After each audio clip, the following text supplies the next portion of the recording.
Is the Trump administration border czar, Tom Homan. Okay, you can hear the guy here. He can't speak English. They tested him. He can't interpret road signs. They tested him on that, too. This is like a ticking time bomb in an 18-wheeler, and now we have 3 dead Floridians as a result. You know, who's responsible for this? He came in through California, got his commercial driver's license in the state of Washington and the state of California. Who should we hold accountable here for the death of these 3 innocent people? Well, I think the California politicians who believe giving illegal aliens a driver's license is fine. I think the Biden administration, look, Sean, it's going to take us a decade to fix what they broke. We're looking for millions of people they release in this country.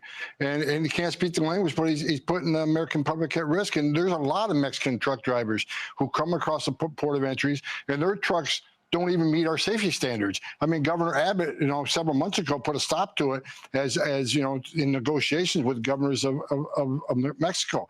But in my career, when I was in the Border Patrol back in the 1980s, Mexican truck drivers were coming across that can't speak English, and their trucks wouldn't pass the safety levels that our highway system requires. So this has been going on, but President Trump's all over this.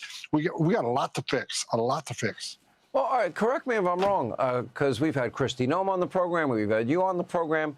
So his lawyer is arguing that he can challenge, his deportations on the right that he will be the person that is unsafe.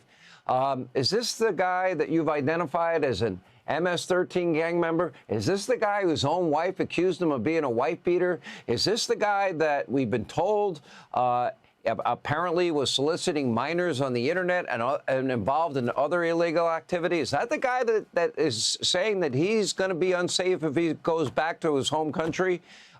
Isn't he unsafe to all of us if he stays? He's a significant public safety threat. You got it right. He's a gang member, designated terrorist. And he's been ordered removed by 2 different federal judges. He's been indicted for human trafficking and alien smuggling. He's a bad man. And I'm telling you, listen, I'm giving you my word. He will be deported from this country. I got my teeth in this thing. I'm not letting it go. As far as the story now, he's going to claim asylum. First of all, he's beyond the required 1 year. He's been here longer than that, so he should be able to qualify for asylum. And if the judge rules on the law is about asylum seekers. You got to be escaping fear and persecution from your home government because of race, religion, and political affiliation. Well, he's not going to his home country, right? So he's going to either Uganda or any other country we decide to send him to. What is the evidence that he can present that he's going to be persecuted because of his race, religion, and political affiliation? He's got to present that evidence. He doesn't have evidence. So if the judge rules on the law, he's gone. Okay, how many court dates does he get? How much do taxpayers have to pay? How much money will this cost taxpayers every time he drags this country back to court? I would imagine it's costing a small fortune. Oh, absolutely. And these advocates out there, these attorneys working with these open border advocates, they know how to play the system. They appeal after appeal after appeal. He'll lose the case, and they'll appeal to the BIA, Board of Immigration Appeals. Then if they lose that, they'll appeal to the appellate court. They know how to play the game because what they're doing is waiting us out, Sean. If they can hold out long enough, hoping for the next Democratic administration that's going to save the day and award amnesty to millions of people. This is the game they play, and that's why President Trump has put more efforts in the immigration courts, hiring more immigration judges who's going to rule on the law. And that's why he's got more U.S. attorneys who's going to rule on the law. We're moving as quick as we can to prevent the Democrats from playing the long game, which they've been doing from day one. That's why they release millions into the United States rather than ICE custody, because they're in ICE custody, they get a hearing in 40 days. 90% lose, they go home. But the Biden administration released millions into the community and NGOs because they know if you're not in ICE detention, your hearing's 5, 7, 9 years out. They're playing the long game. That's why the Trump administration working very hard is cutting that short, doing everything we can to expedite the process to get them out of the country. They have no right being here. They need to leave.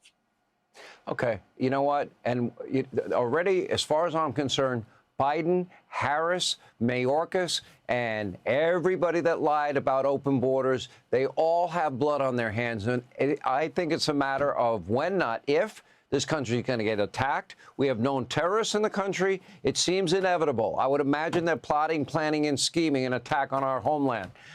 Is that likely? Am I wrong? I pray to God I'm wrong, but I don't think I am.